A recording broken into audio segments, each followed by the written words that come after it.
em exigir a mudança de domicílio. Se o empregado ele vai trabalhar no local mais distante, mas continua morando no mesmo domicílio, nós temos o instituto da remoção e não da transferência. Portanto, para que haja transferência, tem que haver a mudança de domicílio. E o conceito de domicílio é aquele conceito clássico do artigo 70 do Código Civil. Domicílio é a residência com ânimo definitivo. Já os parágrafos 1º e 2º do artigo 469 da CLT traduzem exceções. Exceções de transferências definitivas unilaterais lícitas, que não é objeto do questionamento. Agora, o estudo do adicional de transferência, ele realmente envolve o parágrafo 3º do artigo 469 da CLT. O parágrafo 3º do artigo 469, ele cuida da transferência provisória unilateral. Um empregado, ele pode ser transferido provisoriamente para outro local, isto é possível, desde que o patrão demonstre uma real necessidade do serviço e que ele pague ao empregado um adicional de transferência, de no mínimo 25% sobre o salário efetivo. Assim, o adicional de transferência, ele está atrelado à transferência provisória. Então, quando você for estudar o parágrafo 3º do artigo 469, lá fala com todas as letras, que nessa transferência provisória unilateral, o patrão demonstrando a necessidade do serviço, até para evitar perseguições, ele tem que pagar o adicional de transferência, de no mínimo 25% sobre o salário efetivo.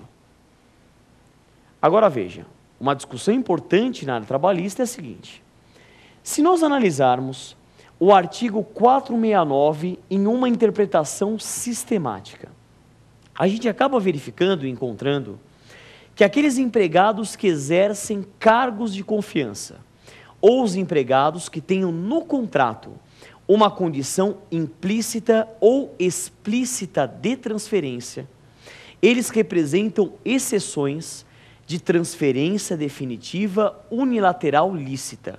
Eles podem ser transferidos de forma definitiva unilateral de uma localidade para outra. Aí que vem a pergunta de prova.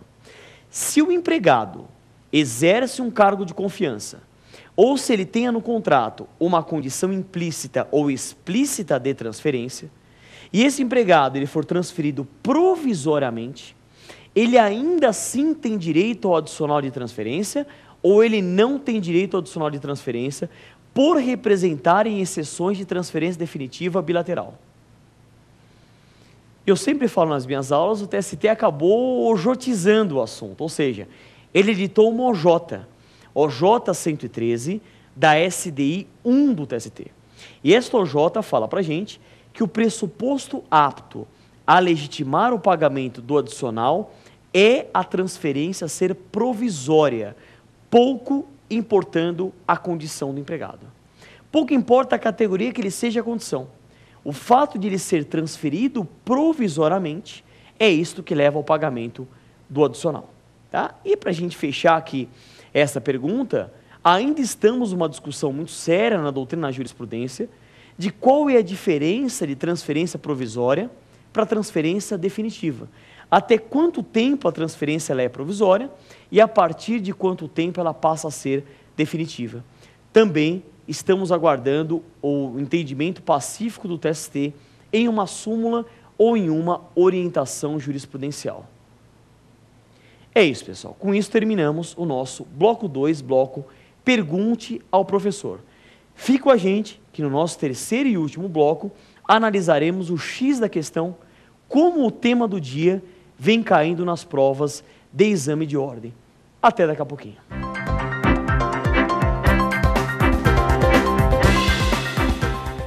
Queridos amigos que estão firmes assistindo o nosso programa, chegamos ao terceiro e último bloco X da questão. Um bloco extremamente importante, porque analisaremos como que o tema do dia, no caso desse programa, aspectos atuais e polêmicos da alteração do contrato individual de trabalho, esse tema, como ele vem sendo cobrado nas provas de exame de ordem. Portanto, estudaremos aqui duas questões recentes do exame da OAB e a gente vai poder analisar realmente a importância do estudo desse tema para um bom desempenho nas provas. Vamos lá? Analisaremos aqui as duas questões, alternativa por alternativa, fazendo um comentário detalhado de cada alternativa. Legal? Primeira questão, uma questão que caiu no exame 2010.3, banca FGV, Fundação Getúlio Vargas. Relativamente à alteração do contrato de trabalho, é correto afirmar que a alternativa A é considerada alteração unilateral vedada em lei a determinação ao empregador para que o empregado com mais de 10 anos da função reverta ao cargo efetivo. Pessoal, essa alternativa ela está errada. Ela está errada porque o artigo 468, parágrafo único da CLT, autoriza sim a reversão. É uma alteração contratual unilateral lícita. É a determinação do empregador para que o empregado deixe o exercício da função de confiança e volte a atuar, a ocupar o cargo anteriormente ocupado. Portanto, isto é possível. 468, parágrafo único da CLT. A única questão é a súmula 372 do TST, que traz o princípio da estabilidade financeira. Se esse empregado percebeu a gratificação de função por 10 anos ou mais, essa gratificação acaba sendo incorporada definitivamente no salário. Mas que não é possível essa alteração, isso está errado. Próxima alternativa. B. O empregador pode, sem a anuência do empregado, exercente de cargo de confiança, transferi-lo com mudança de domicílio para localidade diversa da que resultar do contrato, independentemente de real necessidade do serviço. Esta alternativa ela está também errada. Ela está errada porque a parte final que fala independentemente de real necessidade do serviço, não. Tudo bem, o empregado que exerce cargo de confiança ou aquele empregado que tem no contrato uma previsão implícita ou explícita de transferência, ele pode ser sim transferido de forma definitiva e unilateral, ok. Mas o parágrafo 1º do 469 é claro, exige-se a real necessidade do serviço. E mais, se o patrão não comprovar a real necessidade do serviço, essa transferência é considerada abusiva. Súmula 43 do TST. E mais, nesse caso, é possível o empregado entrar com uma reclamação trabalhista, pleiteando uma medida liminar até decisão final do processo para obstar essa transferência abusiva. Artigo 659, inciso 9 da CLT. Tudo bem? Próxima alternativa, C, fala o seguinte: o empregador pode, sem anuência do empregado, cujo contrato tenha como condição implícita ou explícita, transferi-lo com mudança de domicílio para a localidade diversa da que resultar do contrato, no caso de real necessidade do serviço. Esta alternativa está correta, é a alternativa C de casa, é isto mesmo, é a previsão expressa do parágrafo 1º do artigo 469 da CLT. Texto de lei a gente pode dar como exemplos empregados que trabalham em circos, feiras de negócios, o aeronauta, o atleta profissional de futebol, são exemplos que se enquadram aqui. E por fim, a alternativa D, o adicional de 25%, que é o adicional de transferência, é devido nas transferências provisórias e definitivas. Essa alternativa ela está errada. O adicional de transferência de no mínimo 25% sobre o salário efetivo, ele é apenas devido em transferência provisória.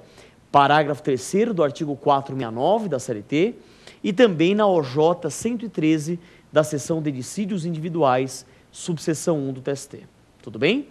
Próxima questão. Vamos lá? Segunda questão, uma outra questão caiu no exame da OAB Fundação Getúlio Vargas, exame 2010.2. Veja lá.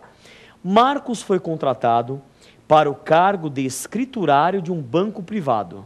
Iniciada a sua atividade, Marcos percebeu que o gerente lhe estava repassando tarefas alheias à sua função. A rigor, conforme constava do quadro de carreira da empresa, devidamente registrado no Ministério do Trabalho e Emprego,